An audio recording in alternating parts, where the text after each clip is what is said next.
Salam Indonesia. Anda menyaksikan berita terkini bersama saya Pradana Adiputra. Pandemi Corona atau COVID-19 berdampak pada pendapatan Perumda Air Minum Tirta Sanjiwani PAM TS Gianyar.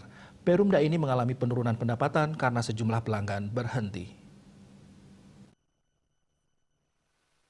Direktur Utama PAM Tirta Sanjiwani Gianyar, Insinyur Made Sastra Kencana mengatakan, untuk menutupi biaya operasional, Perumda berupaya mencari pendapatan yang tertunda dengan memungut tunggakan pelanggan yang sudah dicabut dan pelanggan yang masih aktif.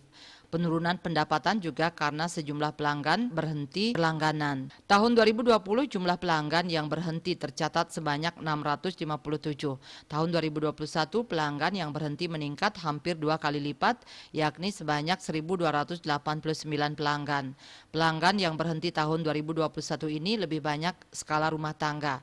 Dari 1.289 pelanggan yang berhenti, di Kecamatan Gianyar sebanyak 219 pelanggan, Kecamatan Belah Batu 158 pelanggan, Ubud 194 pelanggan, Payangan 47 pelanggan, Tegalalang 128 pelanggan, Sukawati 295 pelanggan, dan Kecamatan Tampak Siring sebanyak 232 pelanggan. Pelanggan ini berhenti dengan alasan antara lain rumah kosong, usaha bangkrut, tidak mampu membayar air, kemudian menggunakan air sumur.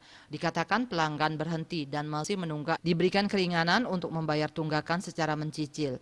Walaupun mengalami penurunan pendapatan, PAM Tirta Sanjiwani tetap berupaya melakukan stabilitas pelayanan. Wirnaya Bali Pos melaporkan. Untuk mencegah penyebaran COVID-19, ingat pesan Ibu, selalu terapkan 3M, wajib memakai masker, wajib mencuci tangan, dan wajib menjaga jarak, serta wajib menghindari kerumunan. Dengan penerapan perilaku 3M, Indonesia segera terbebas virus corona menuju Indonesia maju. Update terus informasi Anda dengan subscribe dan like YouTube channel Bali TV @newsbalitv. Tetaplah bersama Bali TV. Salam Indonesia.